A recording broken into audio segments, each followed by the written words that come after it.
Conspiracy থিওরিও আছে যে পেহেলগামের হামলাটা ভারতই করিয়েছে। আমার একটা মনে হয় যে রাজনৈতিক দলগুলোর সঙ্গে রাজনৈতিক দলগুলোর একটা বড় অংশের সঙ্গে সরকারের সম্পর্কের অবনতি হচ্ছে।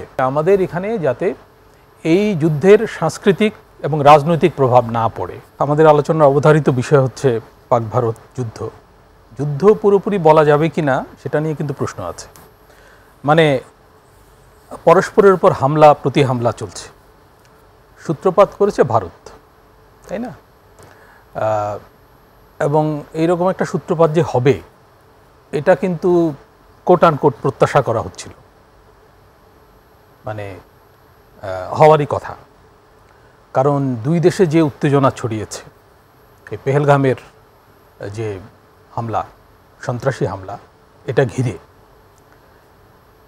তো সেখানে বিশেষ করে মোদি সাহেবের তরফ থেকে একটা কিছু করতেই হতো, তো সেটা উনি করলেন। এটা হলো একটা ব্যাখ্যা, এবং এই ব্যাখ্যাটা আমিও সমর্থন করি যে তাকে তো কিছু করতে হবে, করে দেখাতে হবে তার সমর্থক গোষ্ঠীকে, বা তার সমর্থক গোষ্ঠীর বাইরে যে জনগোষ্ঠী আছে ভারতে, যেখানে তার জনপ্রিয়তা কিছুটা স্তিমিত হয়ে আসছে, তাদেরকে আবার উজ্জীবিত করতে হবে। জনগণের একটা প্রবল চাপ ছিল, হ্যাঁ, চাপটা উনি তৈরিও করেছেন, উত্তেজনাটা উনি তৈরিও করেছেন। এবং এইরকম কনস্পিরেসি থিওরিও আছে যে পেহেলগামের হামলাটা ভারতই করিয়েছে, আচ্ছা, করিয়ে এই উত্তেজনা সৃষ্টি করেছে। এটা তার জন্য দরকারি ছিল, কারণ যেখানে এই হামলাটা হয়েছে সেখানে কিন্তু নিরাপত্তা, মানে প্রখর নিরাপত্তা ছিল বলে দাবি করা হয়। প্রথম কথা হচ্ছে এইরকম হামলাকে ভারতের গোয়েন্দা ব্যর্থতা হিসেবে দেখাটা উচিত হবে প্রথমত। দ্বিতীয়ত হচ্ছে যে এই হামলার কিন্তু কোনো তদন্ত হয়নি পাকিস্তানের তরফ থেকে। নিজ দেশের নাগরিকদের উপর কেন হামলা করবে? হ্যাঁ, এটা হয়ে থাকে, এটা হয় না তা না, এটা রাজনীতি খুব খারাপ জিনিস, এটা হয়ে থাকে। তো আর এটা যে হয়নি সেটা তো ভারতকে আবার প্রমাণ করতে হবে। পাকিস্তান তরফ থেকে কিন্তু দাবি করা হচ্ছিল যে এটার একটা তদন্ত হোক, এবং নিরপেক্ষভাবে তদন্তটা হোক, নিরপেক্ষ কোনো বডি তদন্তটা করুক, জাতিসংঘ করতে পারে বা কোনো আন্তর্জাতিক সম্প্রদায় মিলিয়ে করতে পারে, যারা ভারত পাকিস্তানের সঙ্গে যুক্ত নানাভাবে, তাই না? দুইটা পরমাণু শক্তিধর দেশ, এখানে কিন্তু আরেকটা পরমাণু শক্তিধর দেশ আছে, সেটা হচ্ছে চায়না, তাই না? এবং চীনকে জানিয়েছে পাকিস্তান, সেই তো চীনের সঙ্গে পাকিস্তানের সুসম্পর্ক, ভারতের সঙ্গে পশ্চিমাদের সুসম্পর্ক, ভারতের সঙ্গে রাশিয়ারও সুসম্পর্ক আছে। আর আফগান ওয়ারের পর কিন্তু আমেরিকার সঙ্গে পাকিস্তানের সম্পর্কের সম্পর্ক শিথিল, আগের মতো উষ্ণ সম্পর্ক নাই। এখানে আসলে সুসম্পর্ক বলা চলে না স্বার্থ বলা চলে? ওই তো স্বার্থের ভিত্তিতেই সুসম্পর্ক হয়, আন্তর্জাতিক সম্পর্ক তো এটা এমনি এমনি হয় না, তাই না? সুসম্পর্কটা স্বার্থের মধ্যে দিয়ে হয়। তো এখন এই দ্বন্দ্বে দুই পক্ষই ক্ষতিগ্রস্ত হচ্ছে। তবে এটা মনে করা হচ্ছে যে এটা খুব বেশি দূর গড়াবে না, মানে যে আমরা ভারত পাকিস্তানকে আক্রমণ, আমাদের টেনশনটা কোন জায়গাটায়? হ্যাঁ, আমাদের তো টেনশনের কারণ আছে। যদি উপমহাদেশে যুদ্ধের দামামা বেজে ওঠে, যুদ্ধ বলতে আমরা যা বুঝি মানে ফুল ফ্লেজেড ওয়ার, পরিপূর্ণ যুদ্ধ, তাহলে এর প্রভাব তো এখানে পড়বে। আরেকটা হচ্ছে যে প্রথম যে প্রভাবটা পড়বে সেটা হচ্ছে জনগোষ্ঠীর মধ্যে। এই অঞ্চলে কিন্তু সাম্প্রদায়িক বিভাজন এবং টেনশন এগুলো বেড়েছে।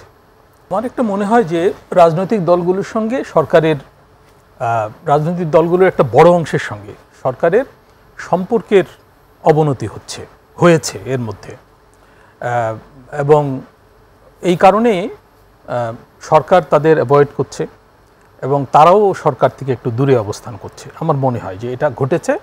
তো আমাদের এখানে নির্বাচন নিয়ে একটা কি বলবো, একটা কেলেঙ্কারি মনে হয় তৈরি হয়েছে আর কি। তারেক রহমান সাহেব লাস্ট বলেছেন যে নির্বাচনের কথা বলাটা যেন একটা অপরাধ। যেই বলুক নির্বাচনের কথা কেন বললো, কেন সংস্কারের কথা বলছে না, এইরকম একটা মুখোমুখি অবস্থা তৈরি হয়েছে দেশে। তো এটা ঘিরে একটা বিভক্তি এসছে রাজনীতিতে, যে বিএনপি এবং কিছু দল দ্রুত নির্বাচন চায়, তারা দ্রুত গণতন্ত্রের উত্তরণ চায়, আর এর বাইরের কিছু দল তারা এখন পর্যন্ত সংস্কার, এবং সংস্কার বলতে অনেক সংস্কার, এবং 11টা কমিশন করা হয়েছে, 11টা কমিশনের রিপোর্ট কিন্তু চলে এসেছে এবং আর কোনো রিপোর্ট বাকি নেই, ভিত্তিতে সিদ্ধান্ত নেওয়া হবে, আর কোনো রিপোর্ট বাকি নাই। এবং ঐকমত্য কমিশনের সঙ্গে বৈঠকের প্রথম পর্যায় বোধহয় শেষ হবে এই মের মধ্যভাগে, দ্বিতীয় বৈঠক হবে।